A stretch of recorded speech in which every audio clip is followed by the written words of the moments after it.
तुम्हारा अन्नदाता, पग पग पर है संग तुम्हारे अन्नदाता। लहू किसानों का बन के पसीना सींचता है धरती का सीना।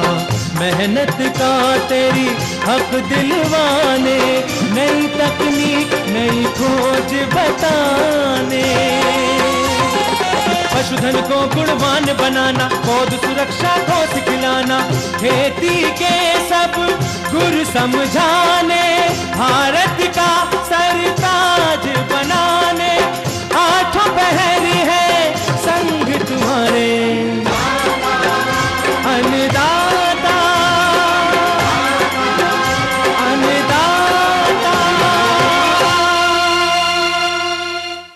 नमस्कार, मैं हूं आपके साथ मोनिका सिंह। आप सभी दर्शकों का अन्नदाता कार्यक्रम में स्वागत करती हूं।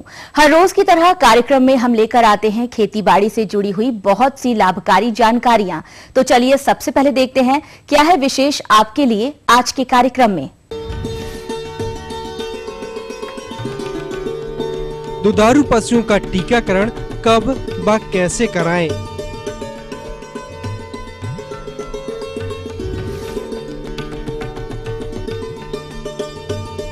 उर्द की उन्नत किस्में एवं वैज्ञानिक बुवाई तकनीक।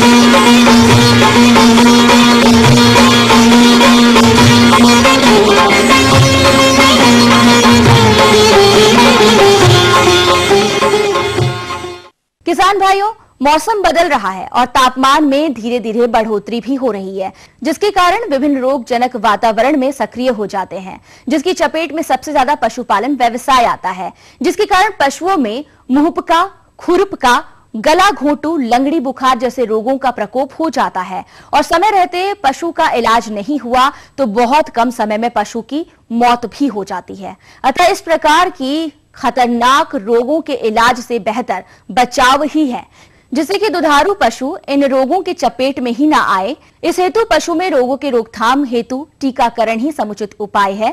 परंतु दुधारू पशु में टीकाकरण कब एवं कैसे कराएं, इसकी जानकारी के लिए देखिए इस प्रस्तुति को। भारत जैसे कृषि प्रधान देश में पशुधन का अत्यधिक महत्व है।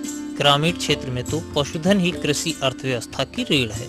पशुधन से अपेक्षित आर्थिक लाभ तभी मिल सकता है जब हमारे पालतू पशु गाय, भैंस आदि स्वस्थ हों।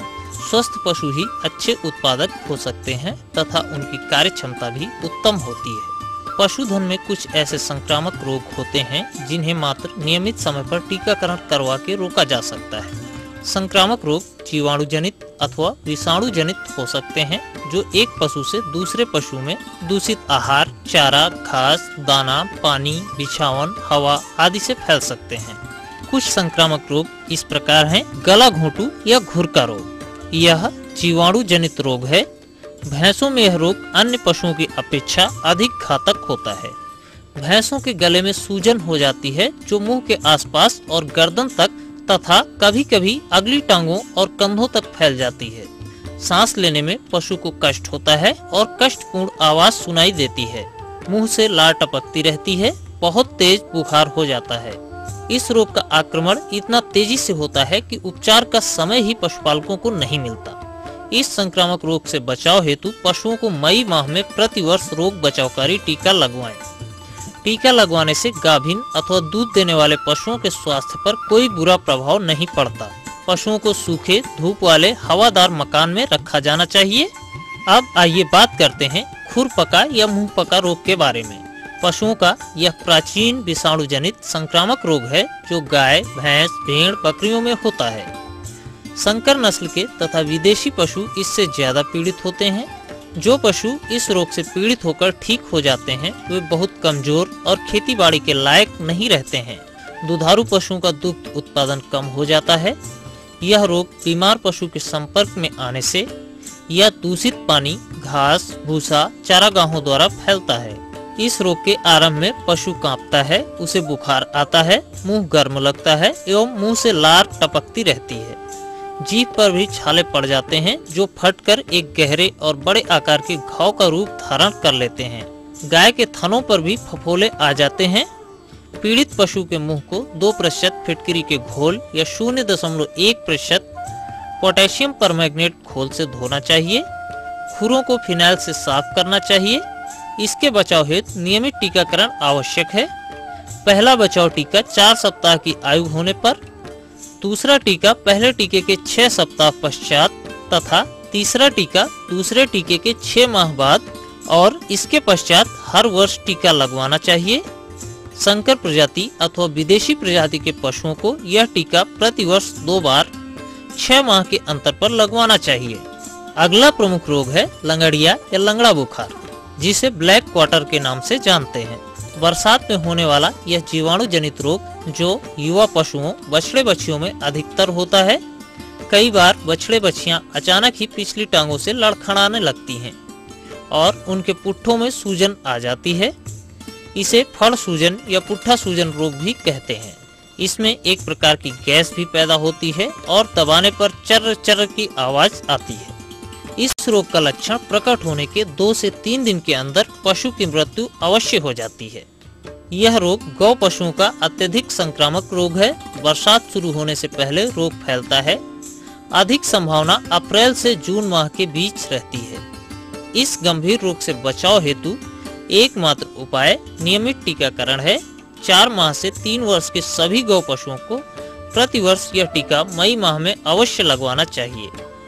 इस रोग से मृत पशु को भूमि में 2.5 मीटर गहराई तक चूने से ढककर दबा देना चाहिए। किसान भाइयों, पशु स्वयं अपना दुख दर्द नहीं कह सकता, अतः उसके स्वास्थ्य का ध्यान रखना प्रत्येक पशुपालक का कर्तव्य है और इस हेतु नियमित टीकाकरण शेड्यूल को हम अगर अपनाते हैं, हम अपने बहुमूल्य पशुओं को गंभीर संक्रामक रोगों से बचा सकते हैं।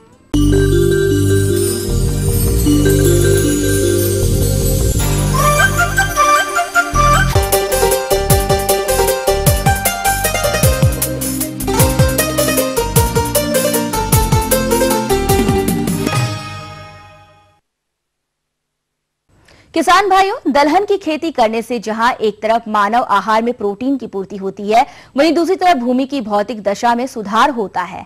लेकिन पिछले कुछ वर्षों से देखने में आया है कि दलहन में उड़द का क्षेत्रफल अपने राज्य में घटा है, क्योंकि किसानों को उचित उपज नहीं मिल पा रहा। इसका प्रमुख कारण हमारे किसान भाई वैज्ञानिक संस्तुतियों के आधार पर उड़द की खेती नहीं करते हैं। तो किसान भाइयों, उड़द की कौन कौन सी उन्नतशील प्रजाति का चयन करें और बुवाई कैसे करें, इस पर जानकारी दे रहे हैं एक विषय विशेषज्ञ डॉक्टर अरविंद कुमार यादव। किसान भाइयों, जायद में हमारे जनपद में उड़द की खेती किसान भाइयों के द्वारा बहुतायत क्षेत्र में की जाती है।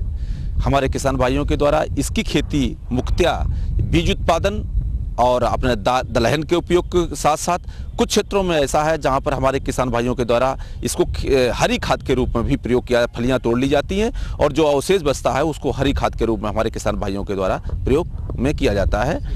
इसकी खेती करने से जहाँ जहाँ किसान भाइयों हमारी खाद्यान्न के साथ साथ जो दलहन की आपूर्ति होती है, साथ साथ जो प्रोटीन की आपूर्ति के साथ साथ ये मिट्टी को जो उर्वरा शक्ति है उसको भी बढ़ाता है। किसान भाइयों, इसकी खेती के लिए ये ज़रूरी है कि अच्छी तरह से खेती होनी चाहिए। मिट्टी किस तरह की होनी चाहिए, इसके लिए किसान भाइयों ये ज़रूरी है कि हमारी मिट्टी दोमट या बलुई दोमट मिट्टी हो, जिसमें जल निकास की उपयुक्त व्यवस्था हो। ऐसी खेती हमारे उड़द की खेती के लिए उपयुक्त होती है। मिट्टी की तैयारी किस तरह से करना चाहिए किसान भाइयों? अगर आलू की खेत है, आलू की खुदाई के बाद अगर उसमें हमें उड़द की खेती करना है तो उसके लिए आप सीधे कल्टीवेटर से 1-2 जुताई करने के बाद और बीज डाल करके आप उसकी बुआई कर सकते हैं। अगर हमारे पास सरसों का खेत है या हमारे पास मटर का खेत है तो उसमें एक जुताई मिट्टी पलटल से और 1-2 जुताई कल्टीवेटर से करने के बाद खेत को भुरभुरा बना लें और साथ ही साथ पाटा लगा करके खेत को समतल करके इसके बाद आप बुआई करें। जहाँ तक प्रजातियों का बात किसान भाइयों, जहाँ तक प्रजातियों का सवाल है, इस जायद के लिए जो हमारी उपयुक्त प्रजातियाँ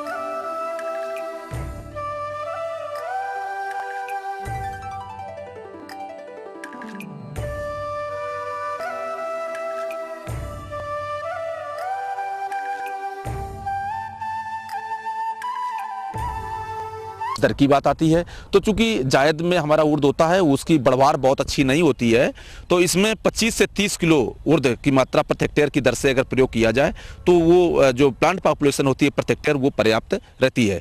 ये जरूरी है कि अगर हम बुआई के पूर्व बीज का शोधन कर लेते हैं तो प्रारंभिक तौर पर जो बीमारियां हमारे खेत में लगती हैं उससे हम बचा सकते हैं। इसके लिए किसान भाइयों एक चीज़ ये है, कोई भी फफूंदीनाशक दवा जैसे आपके पास कार्बेंडाजिम है या थीरम है या ट्राइकोडर्मा का भी हम प्रयोग कर सकते हैं किसान भाइयों। इसके लिए अगर बावेस्टीन है तो 2 ग्राम, अगर कार्बेंडाजिम है तो 2 ग्राम, अगर हमारे पास आपका ये थीरम है तो 2.5 से 3 ग्राम प्रति किलो बीज की दर से हम शोधन कर लें। अगर हम राइजोबियम कल्चर से भी बीज को शोधन कर लें तो आप देखेंगे कि उससे हम उर्वरक की मात्रा को भी घटा सकते हैं। साथ ही साथ ये हमारी एटमॉस्फेरिक जो नाइट्रोजन होती है, वातावरण में जो नाइट्रोजन होती है उसका स्तरीकरण के अब हमारा उत्पादन को बढ़ाता है, साथ ही साथ हमारी मिट्टी को भी उर्वरक शक्ति बढ़ाता है। इसके लिए किसान भाइयों देखें कि आधा लीटर पानी ले लें, उसमें 50 से 60 ग्राम गुड़ डाल लें और उसको चूल्हे पर रख करके गर्म कर लें। जब घुल जाए इसके बाद उसको नीचे उतार कर ठंडा कर लें। जो हमारा कल्चर राइजोबियम कल्चर है उसको एक पैकेट होती है, उसका 200 ग्राम मात्रा होती है, वो 10 किलो बीज के लिए पर्याप्त होती है। वो आप कल्चर उसमें डाल देंगे। इसके बाद उसको चमचे से मिला करके और इसके बाद ठंडा करके हाथ से अच्छी तरह से मिला करके छाया में सुखा करके और इसके बाद शाम टाइम अगर आज की बुआई करेंगे तो आप देखेंगे राइजोबियम कल्चर से भी हमारे मिट्टी की उर्वरा शक्ति बढ़ेगी और उत्पादन बढ़ता है। किसान भाइयों जहां तक इसमें खाद और उर्वरक की बात आती है तो मुख्यतः इसमें देखा जाता है कि इसके लिए नाइट्रोजन 10 से 15 किलो प्रति हेक्टेयर, साथ ही साथ डीएपी जो या फास्फोरस 40 किलोग्राम प्रति हेक्टेयर और 20 किलोग्राम सल्फर प्रति हेक्टेयर की प्रयोग करना चाहिए। ये अति आवश्यक है कि इसमें नाइट्रोजन की पूरी मात्रा और इसमें डीएपी की पूरी मात्रा, साथ ही साथ सल्फर के रूप में अगर जिप्सम मिल जाता है तो 200 किलोग्राम जिप्सम प्रति हेक्टेयर की दर से अगर हम प्रयोग कर लेते हैं तो आप देखेंगे कि हमारे तत्वों की आपूर्ति एनपीके और सल्फर की आपूर्ति हमारी हो जाती है, जिससे कि हमारा अच्छा उत्पादन प्राप्त किया जा सकता है। जहां तक इसमें बुआई की विधि की बात आती है किसान भाइयों, इसके लिए जो हमारे आप नाई या चोगा से भी बो सकते हैं। आजकल हमारे पास लाइन से बुआई के साथ साथ ब्रॉडकास्टिंग का भी उपयोग करते हैं, साथ ही साथ मशीन भी आ गई है जो सीड ड्रिल आ गई है, उसके भी माध्यम से बुआई कर सकते हैं। लाइन से लाइन की दूरी 20 से 25 सेंटीमीटर और पौधे से पौधे की दूरी लगभग 4-5 सेंटीमीटर रखते हैं, जिससे कि हमारा प्लांट पॉपुलेशन प्रति हेक्टेयर अच्छी मेंटेन हो जाए, जिसका उत्पादन पर सीधे सीधे प्रभाव पड़ता है। इस तरह से किसान भाइयों देखेंगे कि जायद में उर्द की खेती से 60 से 65 या 70 दिन में हमारे किसान भाइयों के द्वारा कम समय में एक बहुत अच्छा उत्पादन उर्द से लिया जा सकता है। धन्यवाद। ये थी कुछ उपयोगी जानकारियां। अब लेते हैं एक छोटा सा ब्रेक, जल्द लौटेंगे और कार्यक्रम में आगे है महत्वपूर्ण जानकारियां। बने रहिए हमारे साथ।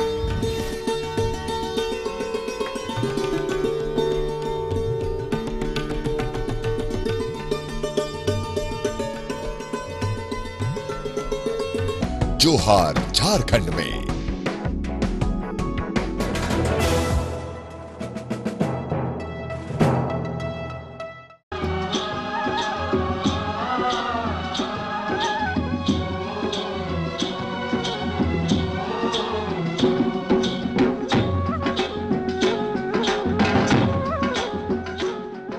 ब्रेक के बाद एक बार फिर से आप सभी दर्शकों का अन्नदाता कार्यक्रम में स्वागत है। बढ़ते हैं अगली प्रस्तुति की ओर।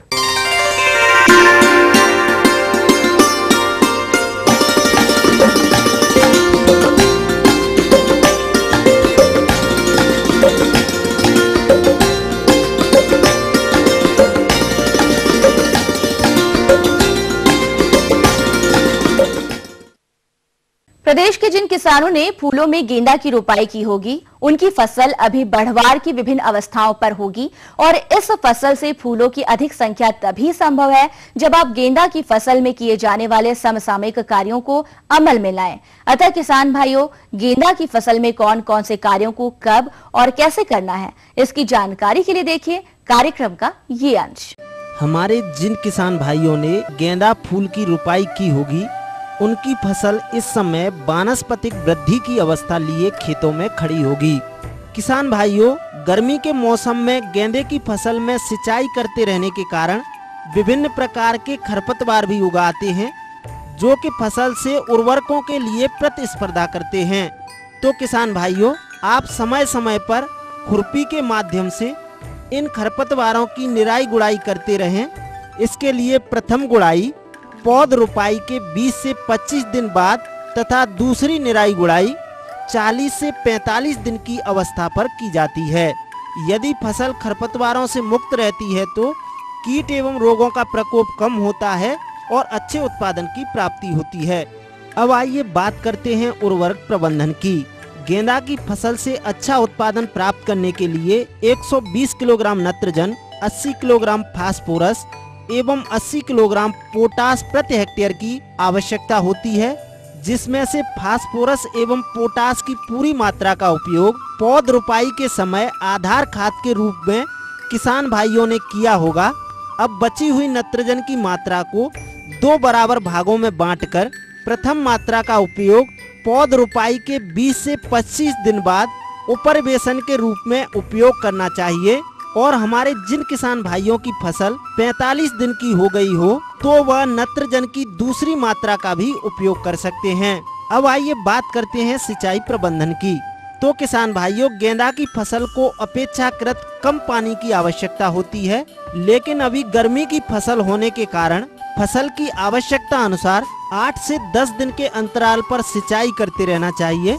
आवश्यकता से अधिक पानी देने से फसल को क्षति हो सकती है, अतः जल निकास की उचित व्यवस्था करनी चाहिए। किसान भाइयों, पौधों में अधिक शाखाएं तथा फूल बने, इसके लिए वानस्पतिक अवस्था में पौधे के ऊपरी भाग को हाथ के माध्यम से तोड़ते रहना चाहिए, जिससे पौधे की अनावश्यक बढ़वार रुक जाती है और अधिक शाखाएं निकलती हैं, जिससे फसल से अधिक एवं गुणवत्ता युक्त पुष्पों की प्राप्ति होती है। अब यदि गेंदे की फसल में होने वाले कीटों के प्रकोप की बात करें तो रेड स्पाइडर, जिसे लाल मकड़ी के नाम से जाना जाता है, यह कीट पौधों की पत्तियों से रस चूसता रहता है, जिससे पौधे की भोजन बनाने की प्रक्रिया बाधित हो जाती है और फसल कमजोर हो जाती है। इसके नियंत्रण हेतु मेलाथियोन 0.2% के घोल का छिड़काव करने से इस कीट का नियंत्रण आसानी से हो जाता है। इसके अलावा इस फसल में कुछ इल्लियों का प्रकोप भी होता है, जो पौधे की कोमल पत्तियों एवं टहनियों को खाकर नुकसान पहुंचाती हैं। तो इनके नियंत्रण के लिए सबसे पहले नीम तेल की 5 मिलीलीटर मात्रा को प्रति लीटर पानी के हिसाब से घोल बनाकर छिड़काव करें। यदि प्रकोप आर्थिक क्षति स्तर से अधिक हो तब आप क्विनोल फॉस दवा की 1.5 मिलीलीटर मात्रा को प्रति लीटर पानी के हिसाब से घोलकर छिड़काव करें। गेंदा की फसल में आने वाला प्रमुख रोग है चूर्णिल फफूंदी रोग। इस रोग के प्रकोप से पौधे की पत्तियों, टहनियों पर सफेद सफेद चूर्ण दिखाई देने लगता है, जिसके कारण पौधे अपना भोजन प्राप्त नहीं कर पाते हैं और फसल कमजोर हो जाती है। इस रोग के नियंत्रण हेतु घुलनशील गंधक 2 ग्राम प्रति लीटर पानी के हिसाब से घोल बनाकर छिड़काव करने से इस रोग का नियंत्रण आसानी से हो जाता है। किसान भाइयों, इन बताई हुई बातों को ध्यान में रखते हुए यदि आप अपनी गेंदे की फसल का प्रबंधन करते हैं तो आपको आने वाले समय में अपने गेंदे की फसल से अच्छे उत्पादन की प्राप्ति होगी।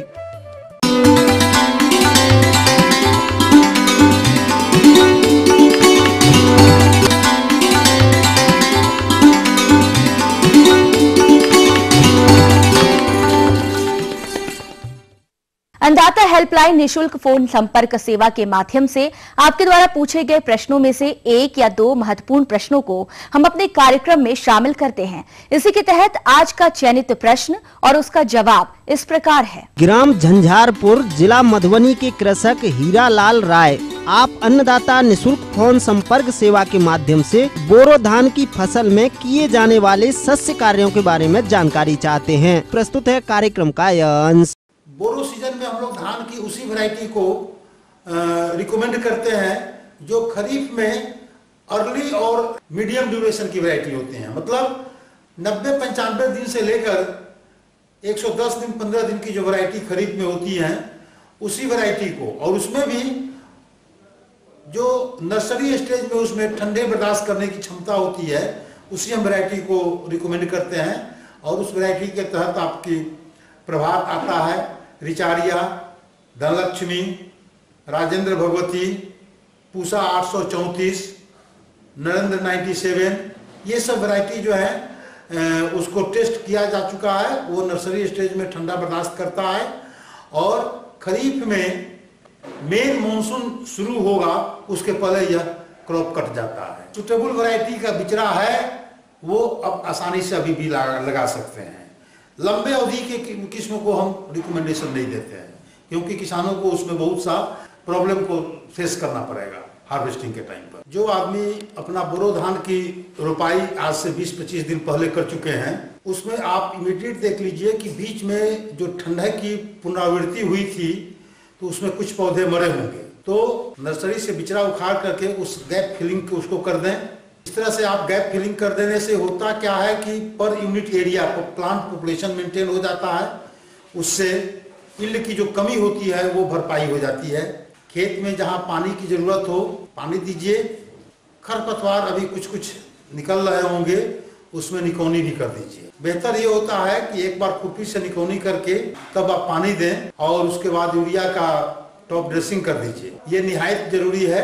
आज रोपाई के 20-25 दिन के बाद यदि आपको किसी तरह का उस पर कीड़ा दिखाई पड़ता है, पत्ता को कीड़ा काटता हो या कुछ उस पर धब्बा टाइप का आपको दिखाई पड़ता है, 1 ml इमिडाक्लोप्रिड प्रति लीटर पानी में और 2 ग्राम साफ पाउडर उसी 1 लीटर पानी में घोल करके मिश्रण बना करके आप स्प्रे कर दीजिए और इस क्रॉप पर कोई कीड़ा कोई बीमारी आपको नहीं लगेगा, क्रॉप आपका हेल्दी रहेगा।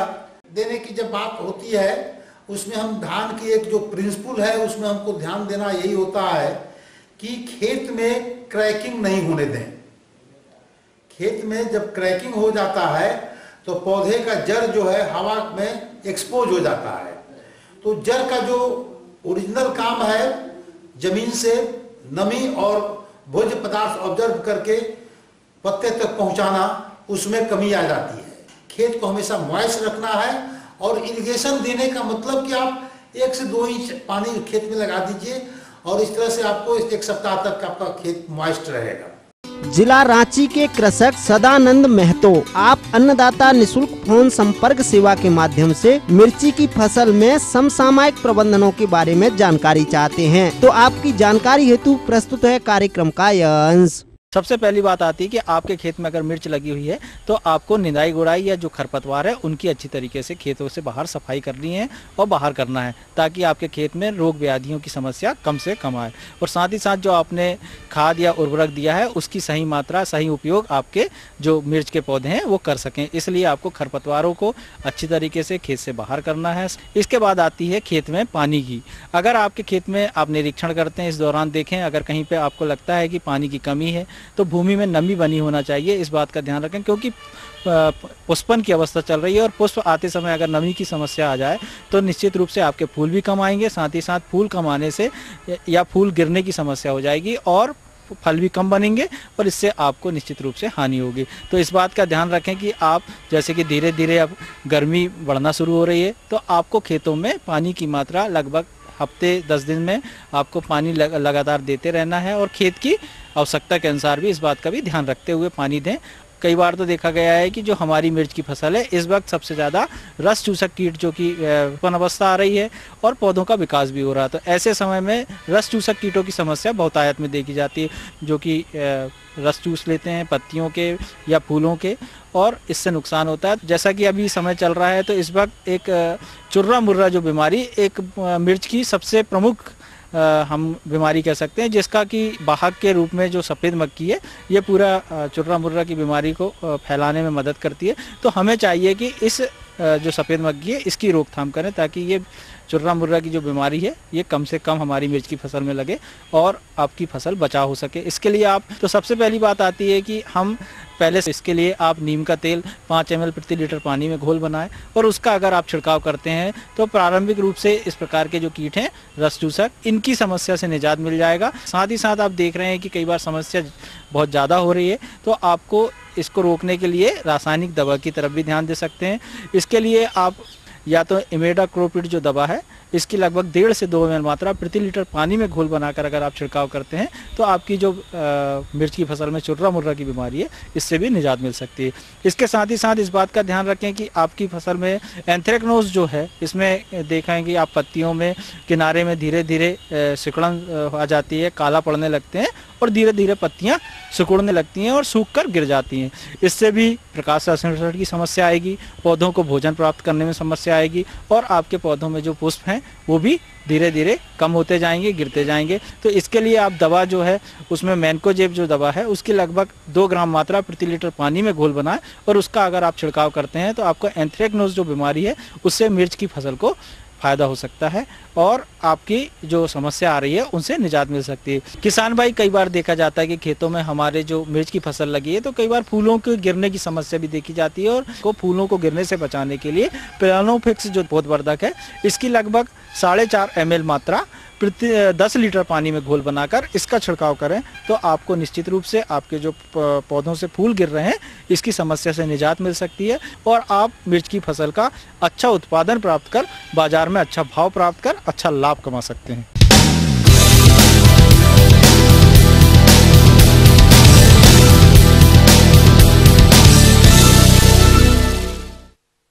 राज्य के विभिन्न मंडियों में कृषि उत्पादों के चढ़ते उतरते बाजार भाव की संक्षिप्त जानकारी इस प्रकार है।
अब आइए देखते हैं कल के कार्यक्रम की मुख्य झलकियां। भिंडी की फसल में कीट एवं रोग नियंत्रण,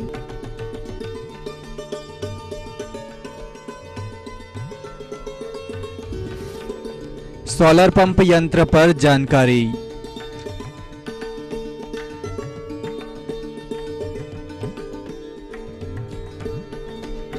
हम ये उम्मीद करते हैं कि आज का कार्यक्रम आप सभी दर्शकों के लिए उपयोगी रहा होगा।